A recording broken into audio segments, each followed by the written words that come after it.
You're listening to The Unsafe Bible with Pastor Ken Brown.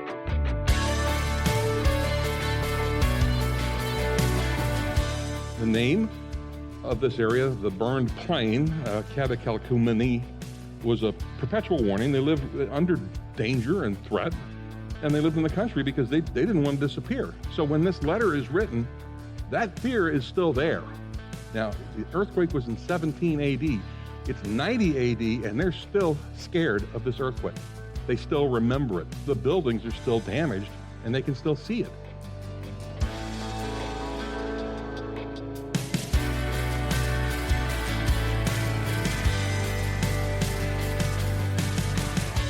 As we continue our study of the book of Revelation, context plays an important role in our understanding of the letters written to the various churches.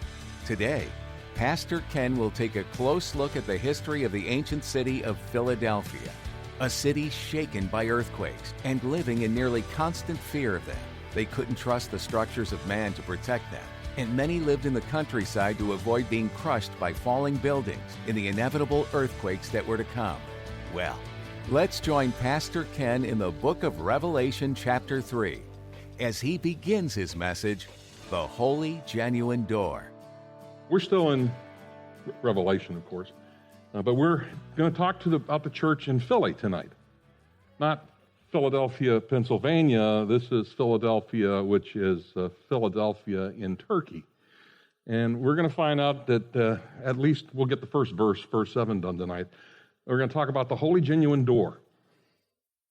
And you're all going like, huh? But that's actually in this verse, and it's very, very specific. So this is the sixth church that Jesus is writing to.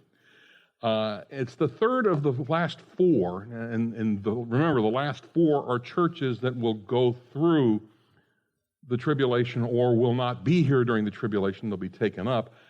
And this is the third of the fourth that's part of that. So we've already talked about Thyatira. We've talked about Sardis. Now we're going to talk about Philadelphia. And then we're going to talk about Laodicea once we're done talking about Philadelphia. But this is the church at Philadelphia, okay? Philadelphia is located, it looks very different than if you're looking at a map of the United States, okay? It's in Turkey. It's about 30 miles inland, and it's up against some volcanic mountains. And it sits right on top of an earthquake fault. So does Laodicea. They sit right on an earthquake fault, and we'll talk a little bit about that, because that was part of the history of part of the history in that area. Remember, we've talked about an earthquake in 17 AD. In 17 AD, there was a huge, massive earthquake. Nobody knows how big it was, but it destroyed all of the towns in Asia Minor. Destroyed them all, and they all had to be rebuilt. And this was right around the epicenter of the earthquake. So just like Thyatira, there's not a lot of excavation work to look at in Philadelphia, because Philadelphia has been consistently and constantly lived in since about 135 BC. It's been a town that long. People have lived there, and people still live there today. It's been continuously occupied. But the city's name, Philadelphia, or City of Brotherly Love, that's what it does mean. It was named because of the loyalty of Attalus II to his brother Eumenes II. They were good friends. They loved each other, and this is why the city's named that way. It's named after these two kings. It was founded for a very specific purpose, too. Remember, you have to remember, these kings were all about spreading Greek culture into an area that didn't have it. And they were really good at doing this. They spread Greek culture all throughout the Middle East, as well as through this portion of Asia Minor. And when they first started doing it, they had their own language. And by the time we get to 17 AD, they speak Greek. That's all they do. There is no distinctive language there anymore. Everybody speaks Greek. It's a missionary city, okay? It's a missionary city for Hellenism, specifically. It was specifically to educate the central regions of Asia Minor about what it meant to be Greek. They taught Greek language. They taught all of this. So it was a specific, and it was founded and placed not as a military city, but as a missionary city for the purposes of getting everybody to switch to being Greek. Antiochus Epiphanes tried to do the same thing with the Jews. It didn't work out real well. That's what the whole Maccabean revolt was about. But it worked well in Asia Minor, so that's what this is all about. So it's at the southern edge of a level river base, and it sits on all these different trade routes, but it's on soil as a result. There's 2 volcanoes nearby that were still active around 17 AD. That's why we were having earthquakes and everything else. And they're no longer active, but the valley, the plain that this is called in is actually, in the Greek, it's called the burned plain because of the type of soil that's there, which is very, very rich. And if you look from the Acropolis of Philadelphia to the south, you can see the source, okay? And there's 2 volcanoes. That's one of them. There's one if you look at another direction, too. But that's looking to the south. Now, this is all that's left of the Acropolis today. There's nothing much except a bunch of trees and a little bit of stone. Like what we saw in Thyatira, they've taken all the stone, they've turned it into other buildings, and if you go downtown, you might find a portion of the altar to Dionysius or whoever. If you look the other direction from the Acropolis, that's the modern city. It's a pretty big town. It's not called Philadelphia now, but that's it. So you look to one direction, you see grapevines and you see a volcano. You look the other way and it's downtown. And it's a busy, busy place. But the big thing, this is their major crop, grapes, and it's wine grapes. They do a lot of that. And they've been growing wine grapes there for thousands of years. In fact, there was a minor revolt in this area under the same emperor that imprisoned John on the Isle of Patmos when he said, I want corn, quit growing that, and he made them quit doing wine grapes and made them grow corn. And as soon as he died, they went back to wine grapes. This is to the west, there's another mountain. That one's volcanic as well. So they're surrounded by a couple of volcanoes. A fault line goes right through the center of it. And the principal crop is grapes. So guess who their number one god was? Dionysius. They were into that. They worshiped and they had all of that stuff going on, but none of it exists anymore. It's all gone. Through the centuries, by the way, and this is interesting too, up until World War I, there was a church and a Christian presence in Philadelphia. I mean, all the way through the ages. When you talk about they have a little power and they're faithful, they were faithful and still worshiping the Lord up until the end of World War I. At the end of World War I, the Christians left because it wasn't safe anymore due to the Muslim influence that took over at that point. But they prospered up until that point. The earthquake of 17 AD that we talked about, again, it destroyed all of the cities in Asia Minor. It destroyed Philadelphia, Sardis, all of them, Laodicea, and we'll see Laodicea in a few weeks. It's gone. I mean, there's nothing there anymore. They never built it back. But a historian who was from that time period by the name of Tacitus gives us some background in regards to these earthquakes. Tacitus tells us that in 17 AD, 12 important cities of Asia collapsed in an earthquake. The time being night, so the havoc was less foreseen and more devastating, so there were a lot of people killed as a result. Even the usual resource in these catastrophes, a rush to open ground, was unavailing as the fugitives were swallowed up in yawning chasms, so the ground opened up and people fell into them. You know, it reminds me of a story during the San Francisco earthquake. Guy runs out of his house, he's got 2 bags of money. He throws them in the ground. As the ground opens up, closes up. Does that mean he was generous to a fault? Anyway, that's sorry. That's free.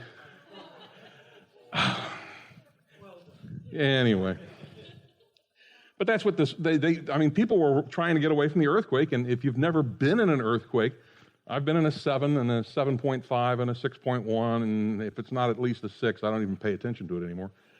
But it gets your attention because nothing's standing. Things start falling over.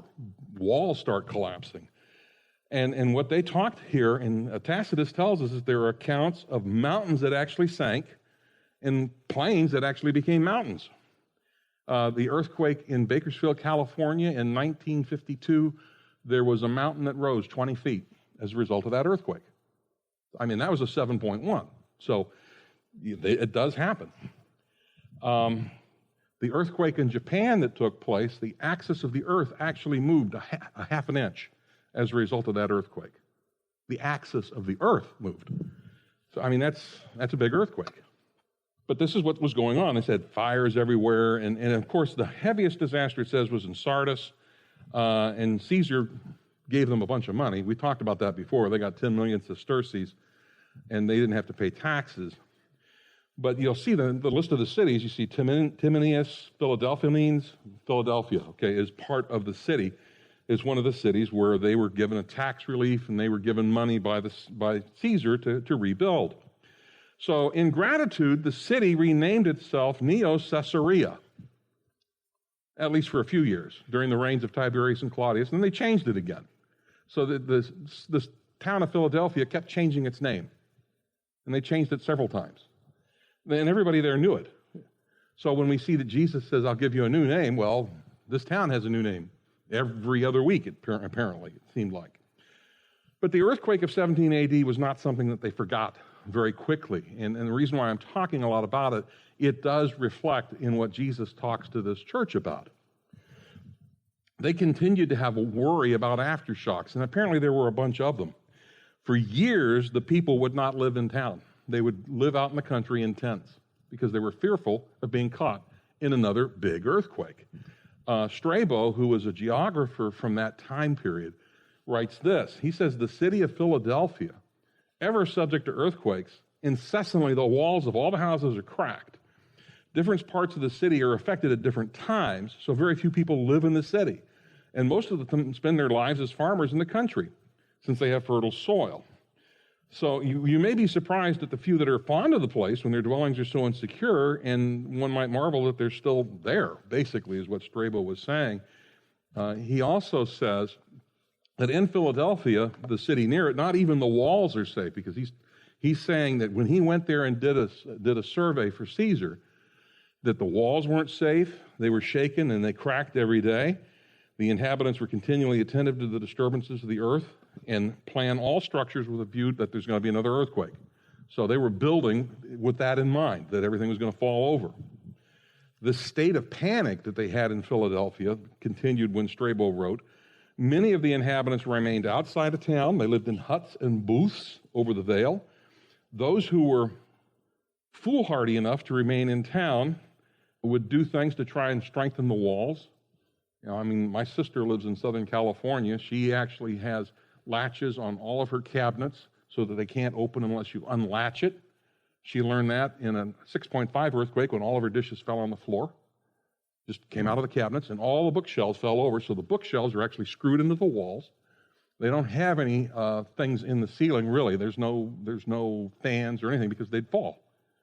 And what's really interesting is the kids, when they go to school, they have to have at school enough clothes to be able to be at school for 3 days in case there's an earthquake, because they found that out in the earthquake in the San Fernando Valley, the last one they had, where the kids couldn't get home for 3 days. So now they have to have that too. This is a real thing for the folks in Philadelphia. They really understand that there's an earthquake problem, and they're having to live with it. Again, the name of this area, the burned plain, Catacalcumene, was a perpetual warning. They lived under danger and threat, and they lived in the country because they didn't want to disappear. So when this letter is written, that fear is still there. Now, the earthquake was in 17 AD. It's 90 AD, and they're still scared of this earthquake. They still remember it. The buildings are still damaged, and they can still see it. And we stop and think about that and say, well, that wouldn't happen today. Well, again, the 1952 earthquake in Bakersfield destroyed the jail that was downtown. And they did not replace that building or tear it down until 1974. So, I mean, if you don't have the money, you don't have the money. They finally replaced it. But I remember going by that building all the time going, yeah, it's still falling down. It hasn't changed. But this was a problem. This is a problem in Philadelphia and Laodicea. They had another earthquake in 60 AD. Then they had the economic disaster that Domitian did to them in 92, dealing with the you can't grow wine grapes, you have to grow corn. So Philadelphia was also had a little bit of a problem with economics too at this time that this letter's being written to them. These are people who were dependent upon crops, and they were pro-emperor, but they weren't real pro-emperor around 92 to 95 AD. They weren't real happy. Now, this is a missionary city. It was a missionary city designed for spreading Hellenism throughout the area. So we have to remember that. Secondly, the people always lived in dread of disaster. They were always looking for that next day of trial. They were looking for that next time that the wall was going to fall down on them. Many of the people wouldn't come into town to live. They had a house in town, but they'd live out in the country because they were fearful of what was going to happen if they were in town. And fourthly, they took a new name from the imperial god, Neo-Caesarea, so they were naming themselves after that. So the background we have to remember as we read this letter, they're a missionary city for Hellenism. And we're going to find out that this church is a missionary church. It's a picture of the church that was in existence, and it's still in existence today, but that came up in the late 1600s, early 1700s, and became known as the missionary church. But this city was a missionary city for Hellenism. The people were in fear and dread of another disastrous earthquake. They're always looking for that next bad thing to happen. The folks lived in the country and refused to live in town because of fear, and they received a new name, more than once, actually. And everybody knew it. So this is some of the background of the people that are being written to. So here's what the text says, Revelation 3, 7 to 13. And to the angel of the church in Philadelphia, write, he who is holy, who is true, who has the key of David, who opens and no one will shut, and who shuts and no one opens, says this, I know your deeds. Behold, I've put before you an open door, which no one can shut, because you have a little power, and have kept my word, and have not denied my name. Behold, I'll cause those of the synagogue of Satan, who say they're Jews, and are not, but lie, I'll make them come and bow down at your feet, and make them know that I have loved you, because you've kept the word of my perseverance. I also will keep you from the hour of testing, that hour which is about to come upon the whole world, to test those who dwell on the earth. Now, that's a term we need to be aware of. Dwell on the earth, or earth dwellers. This shows up over 20 times in the book of Revelation. Every time it shows up, it's talking specifically about those people who live on earth, whose residency or their future their citizenship is in heaven. That's not what we're talking about. These people who do not have citizenship in heaven. They are earth dwellers. To test those who dwell on the earth. I'm coming quickly. Hold fast what you have, so that no one will take your crown. He who overcomes, I'll make him a pillar in the temple of my God, and he'll not go out from it anymore. And I'll write on him the name of my God, and the name of the city of my God, the new Jerusalem, which comes down out of heaven from my God, and my new name. He who has an ear, let him hear what the Spirit says to the churches. What's the first thing you notice in this letter that Jesus writes? Does he say anything bad about this church at all? No, not one thing. This is the second church that there's nothing bad about at all. There's nothing negative. Remember, the other church that had nothing negative was Smyrna, the church of persecution. Well, this is not the church of persecution, even though it is sustaining persecution. If you look at any church today that stands for the Lord and is still active in missions and still busy about the business of the kingdom, they have a little power, and we're doing everything we can to spread the gospel. But there's nothing negative. Smyrna was the church under persecution. So what is going on in Philadelphia? Now, as we've noted that each church represents a period of history, let's recap, okay? Remember, the Ephesian church was representative of the apostolic period, the church that existed from the beginning, right after the resurrection of Jesus Christ, to about 100 AD. They were the ones who, let's make sure we have our doctrine right, and they lost their first love. They repented and came back, but they were busy doing that. Then we had the Church of Smyrna, which is the church of persecution, from about 180 to about 313 AD, or when Constantine said, okay, Christianity will become the state religion, which was not a good thing, because that leads us to Pergamum, which is the church married to the world, 313 to 590, and we talked about Pergamum and the problems with that medieval church that at the beginning of that time period. But then you have Thyatira, which is the medieval church, and Thyatira is representative of Papal Rome, also Eastern Orthodox Greece and Turkey and Russian, all of the orthodoxy things started during that time period. So it's right up to about 1517, thereabouts. Actually, October 31st, 1517, when a guy by the name of Martin Luther walked up to the door in Wittenberg and nailed 95 theses to the door of the church. Basically, he was real upset with the fact that they were selling indulgences. And if you don't know what an indulgence is, it's paying for sin, paying the Pope for sin that you can do before you sin. We actually found one in a book in England. There was an indulgence that somebody during the Crusades had purchased, and he had purchased from the church the capability to be able to commit 2 murders and 3 rapes and be forgiven for it. This is the kind of stuff that was going on during Martin Luther, and he was not real happy about it because it's nowhere in the Bible. It doesn't say that you can do that. That's the church of Thyatira. Then you have the church of Sardis, which is the Reformation church. Started off real well, and it didn't end so well. With all the state churches that wound up showing up. Now we're talking about the Philadelphia church, and this is the church of the modern missionary movement. It starts with Carey around 1792, who was missionary, and it goes to the rapture. This church is still going on today. There are Philadelphia churches working very hard to reach as many people as they possibly can for Jesus Christ before the end of the age. You'll find that Calvary Chapels many times like to characterize themselves as Philadelphia-type churches because that's what we're all about. We're preaching the Word, teaching the Word, and trying to see how many people we can bring into the kingdom before Jesus calls us all home. And do we have a lot of power? No, we don't. Just like this church won't.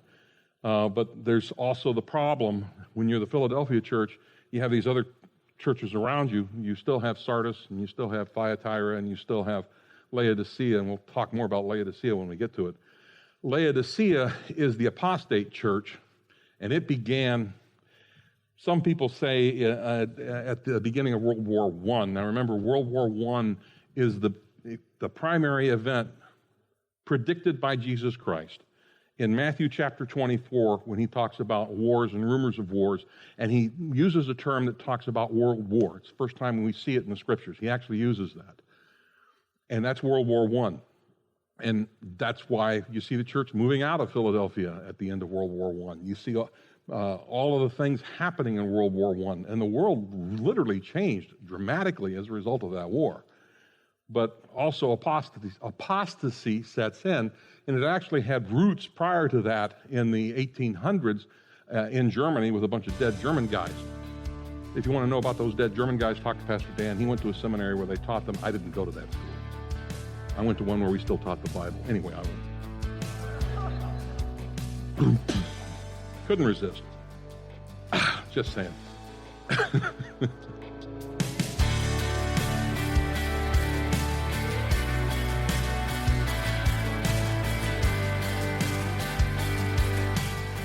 You've been listening to The Unsafe Bible with Pastor Ken. As you've been listening to this message, you might have some questions about what you've been hearing from the book of Revelation. That's not uncommon. Revelation is one of those books that can cause you to scratch your head and think, huh? That's why it's so good to have resources that can help you navigate the confusing things that our finite minds can't always fathom.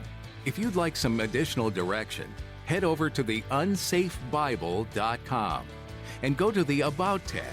There, you'll get a better understanding of what our core beliefs are, and you can even fill out a contact form. Someone can then get in touch with you and try to help answer those questions you have. If you are in the Jupiter, Florida area and would like to connect in person, You can look on our website for more details as to where to meet and when. In the meantime, you can find more messages from this series in Revelation by going to the unsafebible.com and looking under the Media tab. Pastor Ken has more fascinating things to share from this book, and be assured, it's no accident that this book is in the Bible. God wants to teach you more about His goodness, His grace, His power, and His authority throughout the prophetic book of the Bible. So be prepared to get strapped in for Prophecy 101 as Pastor Ken continues next time. Our hope is that you'll grow and even be excited for the next edition because of what you learn and are challenged by in the depth of Revelation here on the Unsafe Bible.